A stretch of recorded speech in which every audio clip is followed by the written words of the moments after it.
Hey guys, it's Bella. Welcome back to another Mystery Monday. If you're new here, welcome. We talk about true crime cases here on this channel on Mondays. So if that's something that you're interested in, then please come and join us, come hang out. Make sure to subscribe so you don't miss any future videos. There's actually not going to be a new video next week because I'm moving apartments again. I know.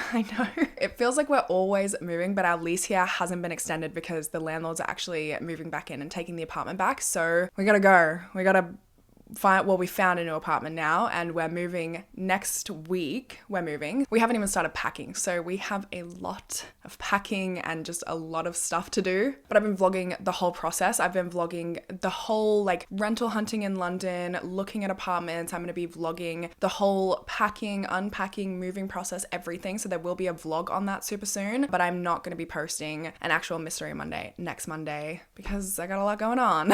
But there will be a Mystery Monday the Monday after, when we are moved in and unpacked and settled and the filming room is set up. So don't you worry, I'll be back soon, very soon. So I'll see you then. Before we do get into today's case, I also just want to thank our sponsor, NordVPN. I think it comes as probably no surprise to anybody here that I am NordVPN's biggest fan. I have been using them for years now. My VPN is on constantly. I use it for everything. I use it to buy Australian clothes because Australian fashion is top tier, but they are so much cheaper in Australia. I also use my VPN to get cheaper books because, pro tip, fun fact, but Kindle books are actually cheaper in Australia than in the UK. I can't vouch for anywhere else in the world, but every time I check the Kindle UK website, it is always more expensive than the Australian one. I also use it to research these cases. I use it to access documentaries and articles that are country specific. Honestly, I have my VPN on at all times, especially in public, and especially because my phone will not stop connecting to the tube Wi-Fi. And if you know me, you know that public Wi-Fi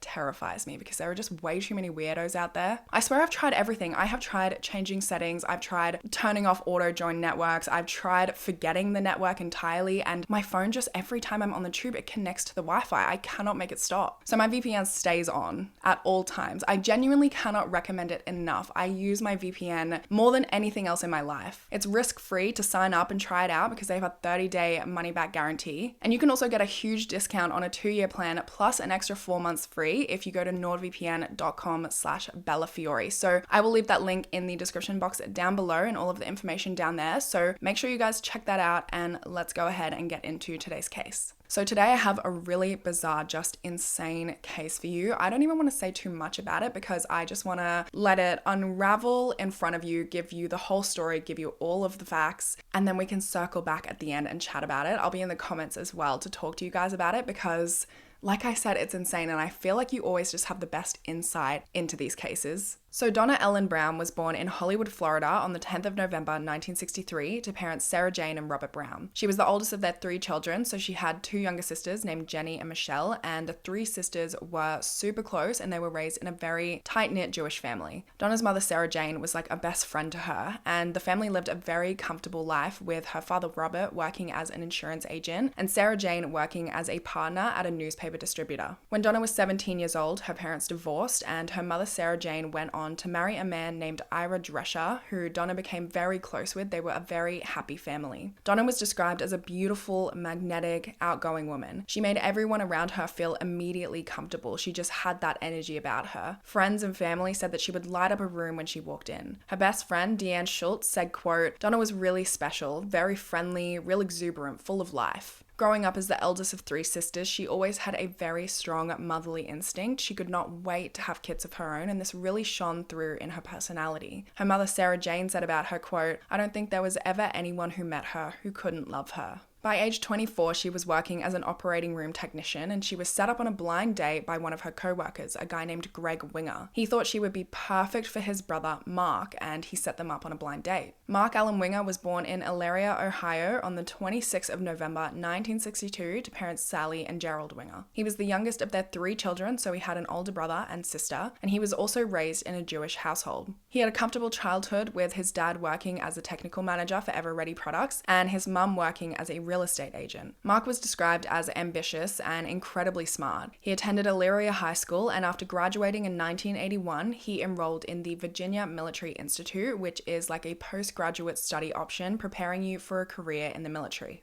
He graduated from the institute in 1985 with a bachelor's degree in physics, after which time he was commissioned as a second lieutenant in the US Army. After serving 2 years, one in the state of Georgia in the US and one in South Korea, he was hired at a laboratory instrument manufacturing firm in Florida, and it was at this time that his brother set him up on his blind date with Donnah. So by the time they met, he was smart, successful, a pretty impressive guy. Donnah certainly thought so, and they hit it off right away on their first date. Their personalities really complemented each other, where Donnah was bubbly, energetic, and outgoing. Mark was quiet, soft-spoken, and reserved, but he made her laugh. He had a great sense of humor, he was smart, he was caring, he was everything that Donnah had been looking for, and Donnah was everything that Mark had been looking for. They were the perfect couple. Mark was Donnah's knight in shining armor, and they were crazy about each other. It was clear as day to all of their friends and family how in love they were. Donnah's mother, Sarah Jane, said, quote, "They were absolutely an adorable model couple." In June of 1988, just 6 months after their first date, Mark proposed, and both families were totally overjoyed for them, and the happy couple tied the knot on the 4th of March 1989 at Temple Solel in Hollywood, Florida. Donnah's sister Jenny said, quote, "We always joked about that when one sister marries, that the husband marries 3 sisters. We shared our lives with Mark." Shortly after the wedding, Mark landed a job as a nuclear engineer in Springfield, Illinois, and so the couple packed up and moved to a house there on Westview Drive, which was a lovely little family-oriented neighborhood, the perfect place for them to start a family. Donnah got a job assisting a plastic surgeon at Springfield Memorial Center, and things really couldn't have been better for the couple. They were both successful, well-respected members of their community. They had great jobs, a beautiful home. They were so in love. The only thing missing from their lives was a child. They tried for 6 years to start a family together, but ultimately found that Donnah was unable to get pregnant. She had dreamed of becoming a mother for her whole life since she was a little girl, and so it was a really heartbreaking realization for the couple.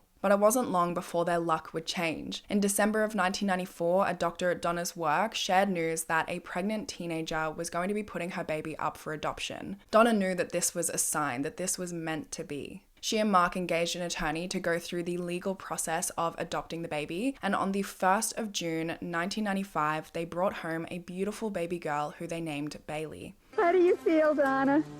I'm overwhelmed, and I just want her to know that it just so happens that the day she's coming home to us is the anniversary of our engagement of Mark and I. Oh, isn't that wonderful? They had an instant bond with baby Bailey. She was their whole world from the moment they brought her home. Donnah's sister said becoming a mother was probably the best thing that ever happened in Donnah's life. She was enamored. Her sister Michelle recalled her joy and said, quote, "She looked at me with tears and she said, 'Michelle, I knew it the minute they put that baby into my arms. She has always been mine.'" They showed Bailey off to everyone, their friends, their family. Donnah's best friend, Deanne Schultz, was such a huge support, helping them out with whatever they needed, showing them the ropes of parenthood and being a new mum. For the Winger family, life could not be better, and everything was perfect for just 3 short months. 911 emergency, what's emergency? Help me! My God, my wife's breathing. Okay, you need an ambulance? I need everything. When Bailey was 3 months old in August of 1995, Mark had to leave for a work conference in Tennessee, and Donnah thought this would be the perfect opportunity to take Bailey to visit her family in Florida for a week. After the visit, on the 23rd of August, Donnah and Bailey flew back into the St. Louis airport, where a shuttle was waiting to take them on the 2-hour journey back to their home on Westview Drive. Her mother had actually booked this shuttle for her so that on her trip home, she didn't have to worry about anything aside from caring for her baby. But the shuttle, in fact, had the opposite effect. The driver, a man named Roger Harrington, made Donnah feel extremely uncomfortable during this drive. Her husband Mark said, quote, "The guy scared her. She said that she was very frightened. He said things about killing people, setting car bombs, mutilating people." He was also driving erratically and speeding, and Mark said, quote, "He was telling Donnah that sometimes when he drives, this godlike character would come to him and pull him out of his body and he would be flying above the trees." Roger flirted with her, telling her that he was interested in older women. He brought up his life of illegal drug use and even invited her to attend one of his wild sex parties. He went on to tell her that he had a voice in his head named Dom, and this voice would tell him to do things, and most recently, Dom had told him to hurt people. Donnah and Bailey did make it home unharmed, but Donnah was very unsettled and creeped out by this experience. As soon as she got home, she immediately called her sisters to confide in them about what had happened, as well as her best friend, Deanne Deanne Schultz. And of course she called her husband Mark as well because he was still away on business at the time. He was incredibly concerned and he asked Donna to write down exactly what had happened and what this driver said to her in case they decided to make a report and she needed to recount it to police. In the days that followed, Donna and Mark received creepy calls to their home phone. It was somebody who would call up, they wouldn't talk, they would just breathe into the phone before hanging up. Both Donna and Mark believed this was Roger that was calling and that he was now stalking Donna. Mark decided to call the van company, Bart Transportation, and file a complaint against Roger, who was suspended as a result.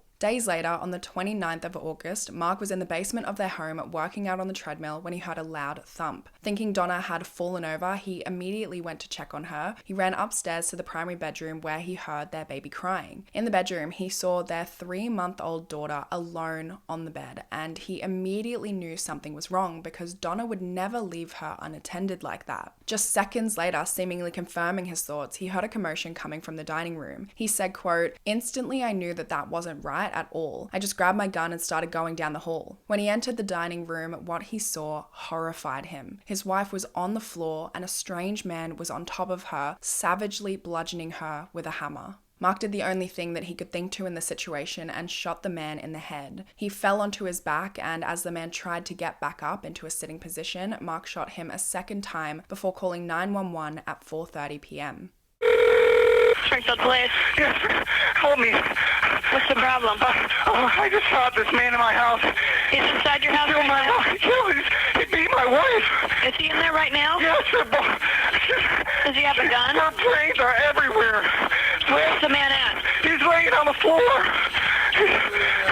Is he dead? I don't know. He's making weird sounds. Sir. 20. Sir, slow down. I can't understand you. Slow down. Is the man still in your house? Yes, he's laying there on the floor with a bullet in his head. Did you shoot him? Yes, I shot him. He was killing my wife. Please, my baby's crying. My baby's crying. I gotta go. I'll call you right back.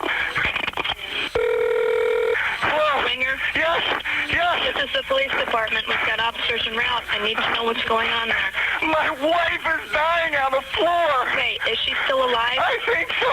Okay, we've got ambulance en route and we've got police officers en route. Where is the gun? I left it on the table. It's on the table. It's on the table. Please, Okay. God, please come here. We've got people on the way. Okay. Who is this man? I don't know who he is. He's still inside the house? Yes, he's laying on the floor. Okay, You I don't- gotta hold my wife. I gotta get to my wife. Okay, are you Mark Winger? Yes, I am. Yes, I am. Okay, and your wife is Donna? Yes, she is. When did the man come there? I know, a few minutes ago. Wait, I gotta get to my wife. Please, just let me get to my wife. I won't hang up. Okay? Okay, we've got officers en route. Okay, my door's open. Okay. Okay.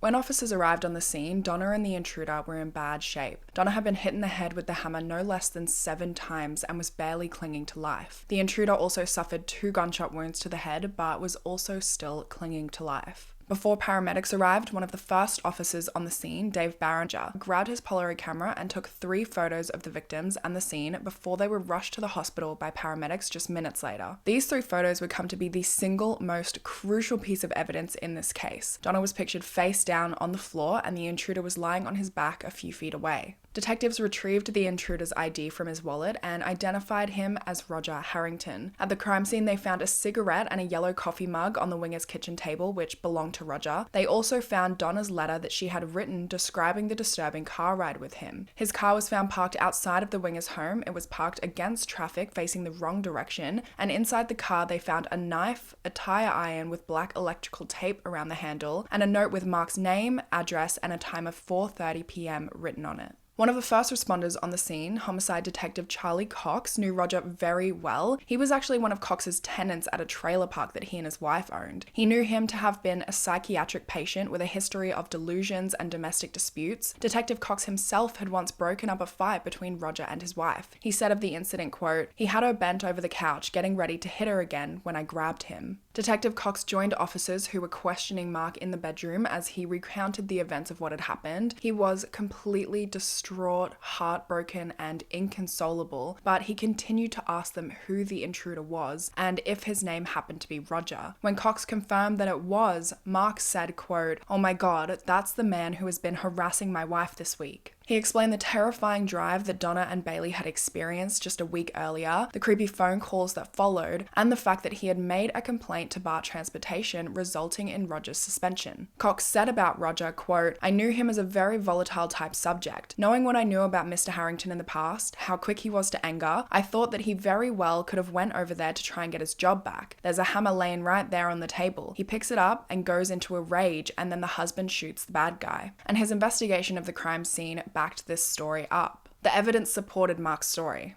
Officers soon got word that Roger, aged 27 years old, had died shortly after arriving at the hospital, and that Donna, aged just 31 years old, had died just minutes later. When they broke the news to Mark, he was devastated, but police assured him that he did everything that he could have to save his wife. When Donna's mother and stepfather, Sarah Jane and Ira, were informed, they were heartbroken. Ira said, quote, "I had to hold her because she was wailing, howling, wailing." Sarah Jane called her daughter Jenny to inform her. It was 4 o'clock in the morning. Jenny said, quote, "We sat there in my room, just crying at this unimaginable loss." They were shocked to hear that Donna's airport transfer had escalated into a homicide. Sarah Jane said of the ride, quote, "She wasn't scared, no, she wasn't scared. She was just disturbed in a way that this was such a crazy conversation." Within 48 hours, the case was closed. Just one day after the murders, the prosecutor announced that Mark had acted in self-defense and that no charges would ever be filed against him for Roger's murder. He was considered a hero who had done everything he could to save his wife. Donna's official cause of death was listed as homicide by Roger Harrington, and Roger's cause of death was listed as justified homicide due to self-defense. The town of Springfield showed an outpouring of support for Mark, who not only lost his wife, but also had to watch her murder and was forced to intervene and take somebody else's life. Sarah Jane and Ira rushed to their son-in-law's side. In the following months, Donna's best friend, Deanne Schultz, gave her support and helped out with Bailey in any way that she could. Donna's mother and sister also took turns flying from Florida to Illinois to come and help Mark out with Bailey and just help and support him in any way that they could while he grieved and got into the swing of being a single parent. And they did this without complaint while also grieving an enormous loss themselves. They also noticed during this time that Mark really wasn't taking the death well. He had become very distant and quiet. He began drinking excessively and was also watching extremely violent movies which depicted shootouts and people being shot in the face, which was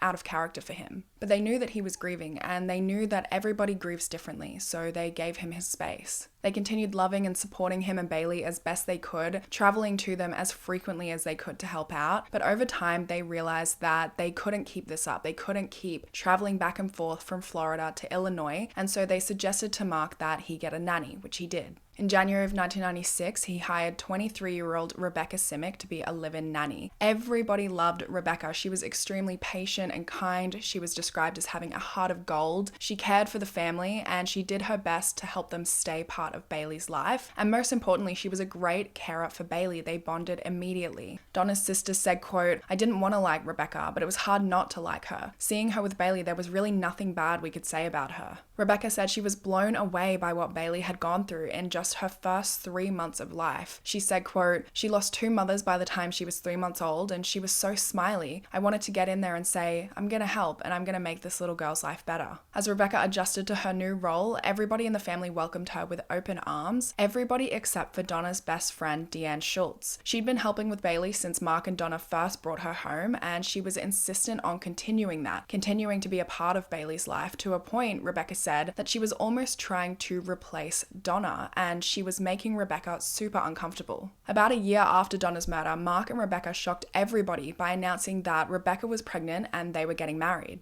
Rebecca herself was shocked when she fell pregnant because Mark had told her that he wasn't actually able to have children. So while they weren't careful, she definitely didn't expect to fall pregnant. But Mark was thrilled, and it was a very easy transition for them. Rebecca said, quote, "When you live with someone and you're taking care of a child together, it's easy to kind of play house. You're already put in those roles. Mark made me feel like I was an angel sent to him from God or Donna, and it was my purpose to make this family whole again." Mark wrote in a letter to Rebecca, quote, "I would be honored to be your husband and blessed if you were my wife." As they started their lives together, Mark began attending Christian church with Rebecca, and despite growing up Jewish, he told her that he would be happy to raise their children Christian. When he told his rabbi about his change in faith, he said that, quote, Judaism was just too difficult and unforgiving. When his rabbi asked Mark, I don't know what you're talking about, what do you need forgiveness for? Mark didn't respond. In October of 1996, Mark and Rebecca eloped in Hawaii. Mark sold the house he lived in with Donnah, the house where Donnah had been murdered, and the newlyweds moved into a large farmhouse set over 4 acres of land in Pleasant Plains just outside of Springfield. Over the next 3 years, they would have 3 children, making them a family of 6, including Bailey, who Rebecca had since legally adopted.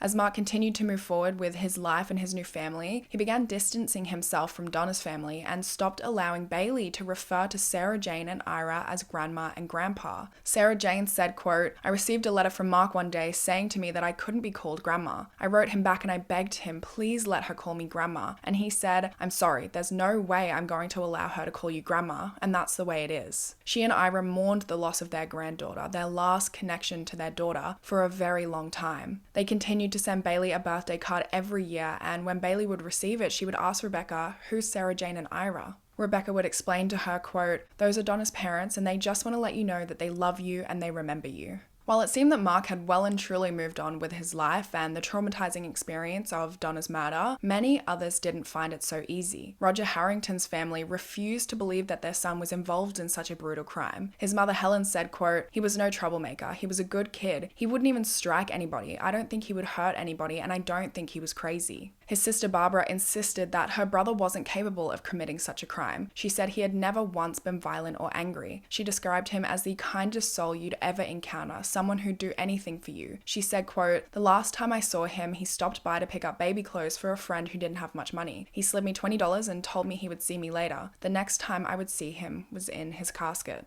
But they felt alone in their beliefs, and so they dealt with their grief quietly. What they didn't realize is that they weren't actually alone in their beliefs. Detective Doug Williamson, one of the lead detectives on Donna and Roger's case alongside Detective Cox, never believed Mark's story. Roger Harrington was allowed into the house. There was no forced entry.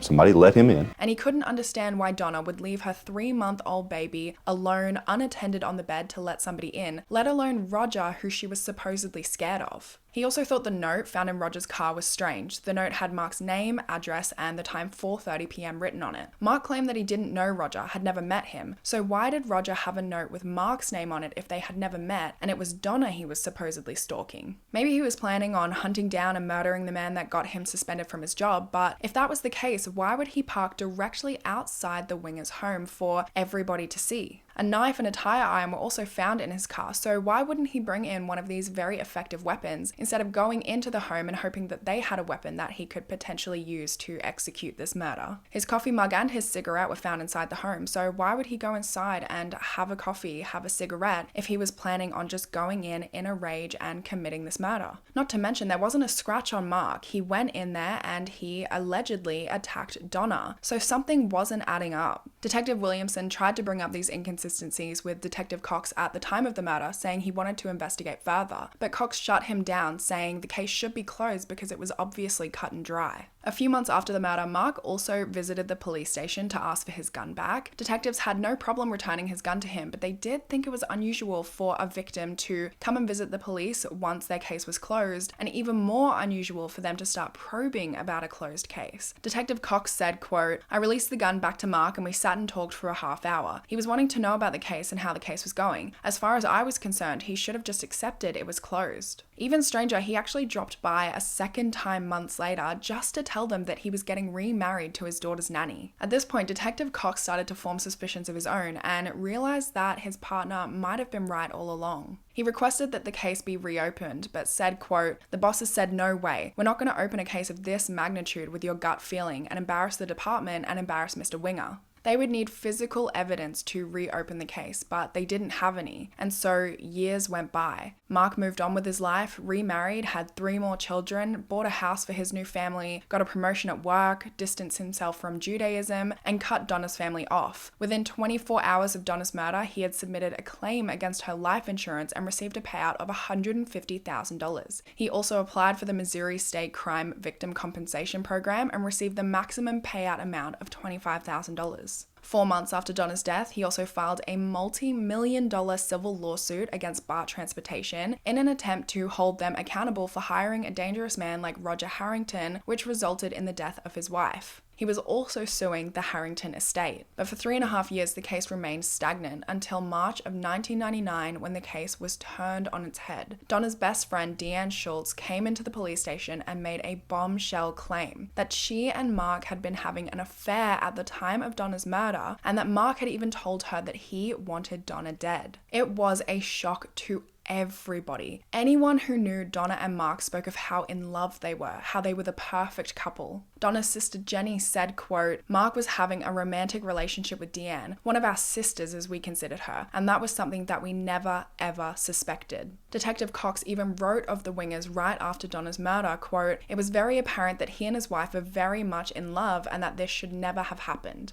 According to Deanne, the affair started 1 month before Donna's murder and continued on for 6 months after the murder when Mark ended things. Deanne said that in the month before the murder, she confided in Donnah that she was having marital problems, wanted to get a divorce, and move to Minnesota. Donnah didn't want her best friend to move away, so she asked Mark if he would talk to her and give her a man's perspective that might help her mend her marriage. He agreed. He met up with Deanne, and his advice was so good that they ended up booking a hotel for that night and starting their affair. From that point on, they spoke on the phone 2 to 3 times a day. They met often to sleep together in hotels, at their houses when they could, and in a pinch, even their cars. Neither of their partners had any clue this affair was going on, and they even met up for double dates. Donnah continued to speak highly of Mark and their marriage, saying that he was the most perfect, loving, devoted husband. Deanne said that she and Mark were in love. They spoke of divorcing their partners and getting married, and that Mark had even bought them wedding rings. It's the reason that she was the only person who didn't welcome the nanny, Rebecca, with open arms, and why Rebecca felt like Deanne was trying to replace Donnah. Rebecca was hired 5 months after Donna's murder, and Mark ended things with Deanne just 1 month later. It wasn't long before Mark announced that Rebecca was pregnant and that they were getting married. Deanne said that before Donna's murder, when she and Mark were playing house and talking about divorcing their partners, Mark said it would be easier if Donnah just died. That way they wouldn't have to go through a custody battle over Bailey. He even suggested that she play a role in it, telling her that all she would need to do is discover the body while he was out of town. But Deanne told him no, that she was going to divorce her husband and he would need to divorce his wife. She said that when Mark heard of Donna's disturbing car ride with Roger, he allegedly said to her, quote, "I've got to get that driver in my house." And on the day of the murder, she claimed that he asked her if she would still love him no matter what. In the months following the murder, she claimed that Mark said to her when referring to Roger that, quote, "dead men don't talk," that the murder, quote, "didn't happen the way the paper said it did," and that he didn't want her to know the truth because, quote, "ignorance is bliss." After the murders, Deanne went into a downward spiral. She suffered severe depression, anxiety, and even attempted to take her own life several times. She received psychiatric treatment for increasing mental health issues caused by her guilt of knowing the truth about Donna's murder. In October of 1999, she actually called Mark to see if he would admit to her that he had killed Donnah and Roger. She asked how he could live with himself, and he replied to her that he had found Christ and he was forgiven. When Deanne told Mark that she had told her psychiatrist about the murders, he worried that, quote, the psychiatrist could go to the police, and that if she told anybody, quote,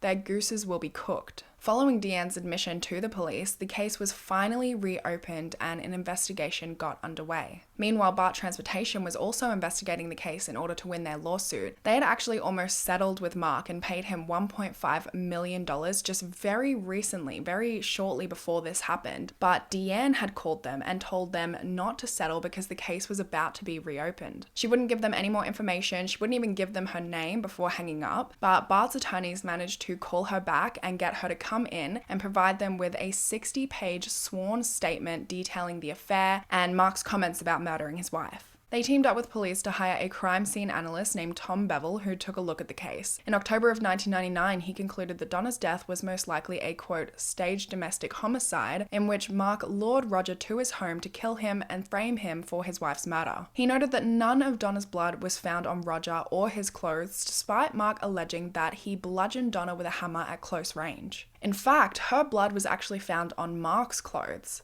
Mark did of course allege that he shot Roger twice, and he also said that he cradled his wife's body, but the blood spatter of his wife's blood on his clothes didn't line up with him just cradling her body. His bloodied hand at the scene also had a clean patch on it, which suggested he had been holding something thick like a hammer. Donna's clothes also didn't show any signs of blood spatter that were consistent with Roger having been shot while kneeling atop of her. Roger's gunshot wounds were also inconsistent with Mark's story that he had shot him twice in quick succession. Instead, they showed that the gunshot wounds had been made about 5 minutes apart. Based on these findings, in December of 1999, BART Transportation filed papers accusing Mark Winger of murdering Donna Winger and Roger Harrington. On the day that allegations became public, Roger Harrington's parents filed a wrongful death lawsuit against Mark Winger. As a result, Mark withdrew his lawsuits against both the Harrington estate and BART Transportation. But it was too late for him. The damage by filing these lawsuits was already done. As police got stuck into their own investigation, of course, one of the first things they wanted to do was go back over all their original files and evidence, only to find out that they had handed over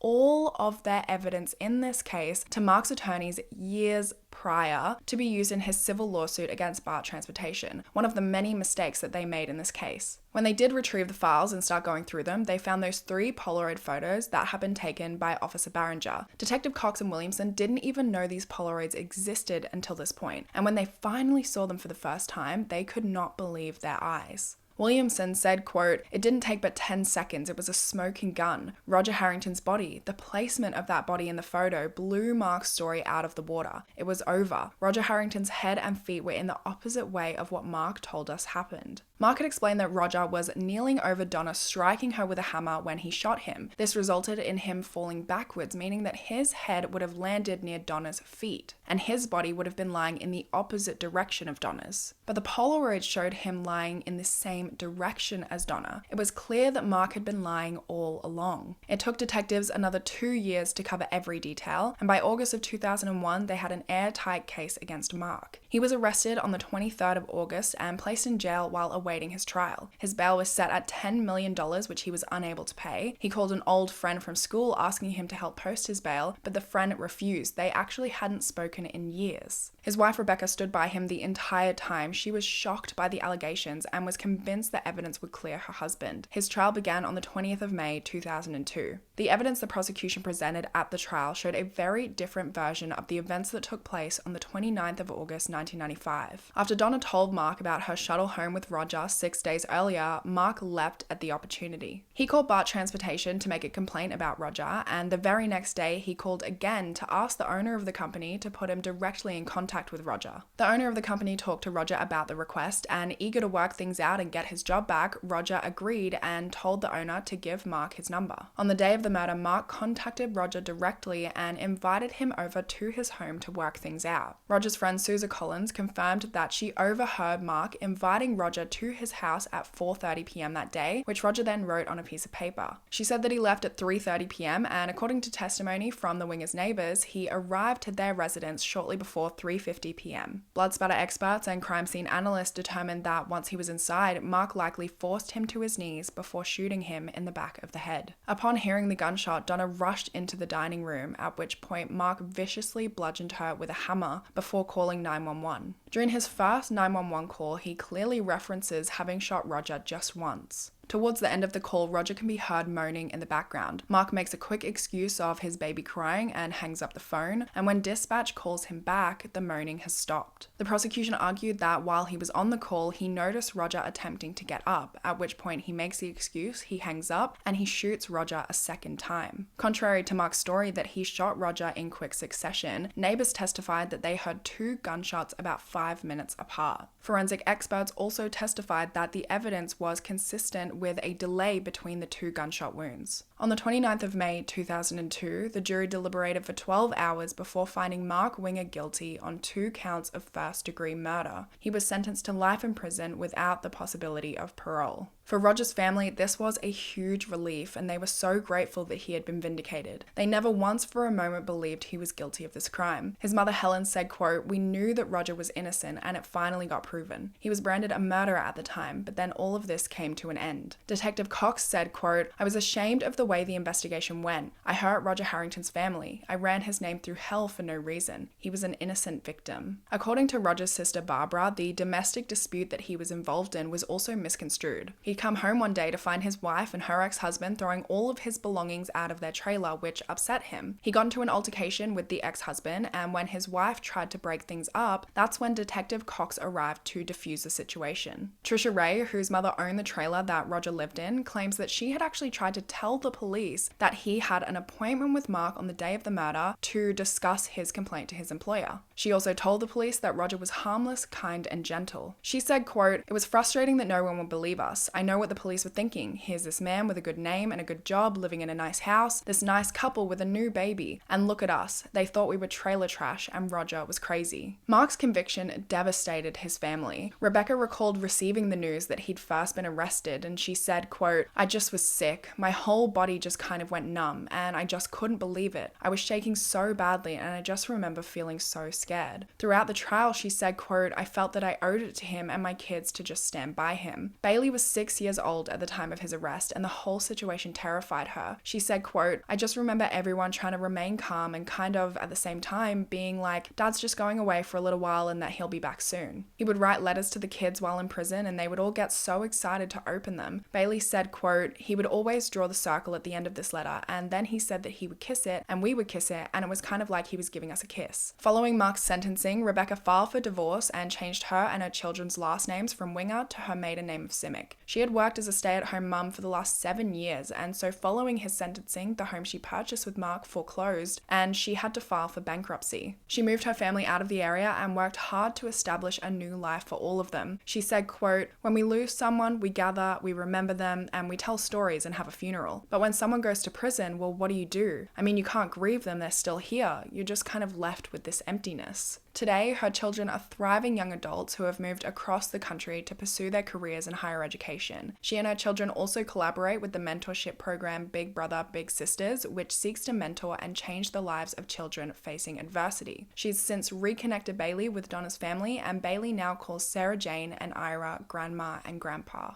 Since his incarceration, Mark has filed multiple appeals of his conviction, but has lost every single one. He's also actually brought multiple lawsuits against the different correctional centers he's been held at over the years, seeking monetary damages. In one lawsuit, he alleged that his constitutional rights had been violated. He went to the medical office to get a double cuff permit that was due to expire, and claims that the nurse and the doctor there instructed the prison guard to cuff him behind his back to see if he actually needed this permit, if it would actually cause him pain. He claims that they did this until he cried out in excruciating pain, and only then did they decide to renew his permit. He filed another legal suit after receiving a disciplinary infraction for soliciting a violent assault against another prisoner, as well as threatening and intimidating another prisoner. This led to segregation and a loss of yard privileges for a year. In this suit, he alleged that being forced to stay in his cell caused him anxiety, depression, and panic attacks, and after he complained of these panic attacks, he was still only allowed 1 hour of outdoor exercise. He claimed that this constituted as cruel and unusual punishment. He lost both cases. And then in 2005, he was implicated in a murder for hire plot when he tried to solicit another inmate, Terry Hubble, to murder 2 people, Deanne Schultz and his childhood friend Jeffrey Gelman, who had refused to pay his bail. Mark provided Hubble with a 19-page handwritten note basically detailing what he wanted done to these 2 people. Hubble handed this over to police in exchange for being transferred to a comfier prison. The document outlined Mark's plan to have Jeffrey kidnapped and to extort a large sum of money from him in exchange for not hurting his family. After extorting this money though, both Jeffrey and his family were to be killed. The money he extorted would then be used to hire a hitman to kidnap Deanne Schultz. She would then be forced to write and record statements saying that she committed perjury and Mark was in fact innocent. After she completed these statements, she was to be killed as well, but her death was to be made to look like a suicide. He even went as far as to write that only her DNA, fingerprints, and saliva were to be on the stamps, the suicide note, the envelope, and the cassette tapes that would record her statement saying that she committed perjury and that Mark was innocent. He wrote that if there was any money left over, he wanted to use it to take out an additional hit on his father-in-law, Ira Drescher, because, quote, he's a son of a gun father-in-law that I dislike. In 2006, when the then 48-year-old Mark Winger was indicted for solicitation, he claimed the plots outlined in this note were pure fantasy, that he was just venting. He was tried and convicted for solicitation of murder and was sentenced to an additional 35 years on top of his current sentence. He has, of course, appealed this conviction and lost. In 1998, Sarah Jane and Ira Drescher raised $42,000 to build Donna's playroom for children in the Joe DiMaggio Children's Hospital in Hollywood, Florida. On the 29th of August 2010, to commemorate the 15th anniversary of Donna's murder, Sarah Jane and Ira established Donna's Fund at Women in Distress. The goal of the fund is to empower domestic violence victims to live safely and independently by providing support for housing payments and deposits, furnishings, babysitters, and other items needed to help victims of domestic violence establish a safe household for themselves and their children. Unfortunately, in March of 2023, Sarah Jane passed away, but both her and Donna's legacy live on through the fund she and Ira created. I'll leave a link to that fund in the description down below if you did want to check that out. But that is everything for this case. That's all from me. I told you guys that this was going to be an insane one, and it definitely is one of the most insane cases that I did. And honestly, Mark is like, I don't even know what to say about that guy. The fact that not only did he come up with this whole elaborate plan to kill his wife, killed an innocent man in order to frame him for his wife's murder, that is just like beyond evil, but he just like has clearly not learned his lesson, because then,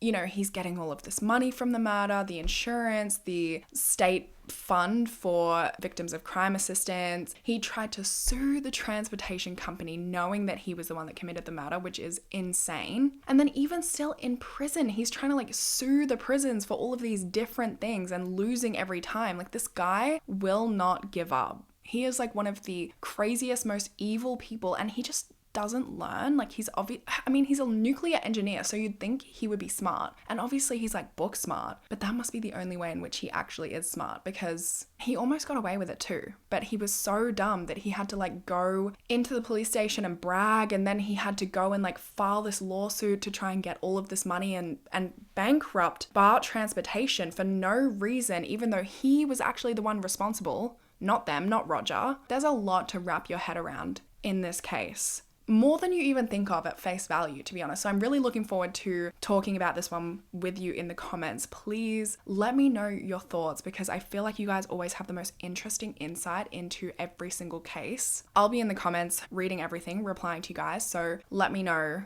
your thoughts. Let me know what you think. But that's everything. That's everything from me today. I hope you guys enjoy the rest of your day, and hopefully I'll see you in my next video. Bye guys.